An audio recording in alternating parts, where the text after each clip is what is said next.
महाभारत में कर्ण एक अत्यंत शक्तिशाली योद्धा थे और उनके बल, कौशल और दिव्य अस्त्र शस्त्रों के कारण ये सवाल अक्सर उठता है कि क्या वे अकेले ही महाभारत का युद्ध समाप्त कर सकते थे।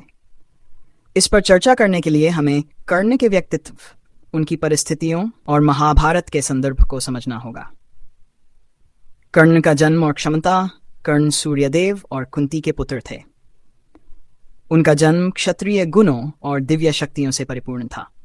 गुरु परशुराम से उन्हें सैन्य विद्या प्राप्त हुई थी। उनके पास विजय प्राप्त करने के लिए कई दिव्यास्त्र थे, जिनमें वज्र, नागास्त्र और ब्रह्मास्त्र शामिल थे। साथ ही उन्हें इंद्र से उनका अमोघ अस्त्र शक्ति प्राप्त हुआ था, जो किसी को भी मार सकता था, लेकिन केवल एक बार उपयोग किया जा सकता था। क्या कर्ण महाभारत को एक बार में खत्म कर सकते थे?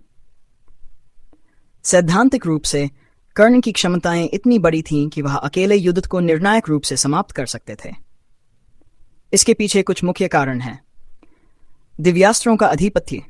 कर्ण के पास शक्तिशाली दिव्यास्त्र थे, जो बड़े पैमाने पर विनाश करने में सक्षम थे। यदि उन्होंने इनका उपयोग सही समय पर और सही रणनीति से किया होता, तो वे पांडव सेना को समाप्त कर सकते थे। 2. रणनीतिक कौशल। कर्ण युद्धकला के महान जाता थे। यदि उन्होंने अपनी रणनीति का सही उपयोग किया होता, तो पांडवों को परास्त करना संभव था। अर्जुन के बराबर या उससे अधिक शक्ति। कर्ण को अर्जुन का सबसे बड़ा प्रतिद्वंद्वी माना जाता था। कुरुक्षेत्र में जब उन्होंने आमने सामने युद्ध किया, तो कर्ण ने अर्जुन को कई बार परास्त करने के करीब पहुंचा दिया था। यदि कर्ण को किसी बाधा, जैसे शल्य का ताना मारना या रथ का धंसना का सामना न करना पड़ता, तो अर्जुन को हराना उनके लिए संभव था।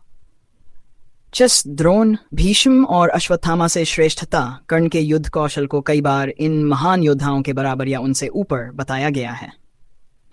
यदि वह खुलकर अपने सभी शस्त्रों का उपयोग थे, तो कौरवों की विजय संभव थी। कर्ण की सीमाएं। हालांकि यह भी महत्वपूर्ण है कि कर्ण के पास कुछ सीमाएं और व्यक्तिगत बाधाएं थीं, जिनके कारण वे युद्ध को तुरंत समाप्त नहीं कर सके। 1. दुर्भाग्य और शाप। परशुराम द्वारा दिया गया शाप कि वे कठिन समय में अपने दिव्यास्त्रों को भूल जाएंगे, उनके लिए सबसे बड़ी बाधा साबित हुआ। इसके अलावा ब्राह्मण का शाप कि उनके रथ का पहिया धंस जाएगा भी उनके पतन का कारण बना। धर्म और वचनबद्धता। कर्ण ने दुर्योधन के प्रति अपनी मित्रता और कृतज्ञता के चलते उसके अधर्मी कार्यों का भी समर्थन किया। उनके भीतर छिपा हुआ धर्म उन्हें कई बार खुलकर लड़ने से रोकता था। कुंती का श्राप और वचन।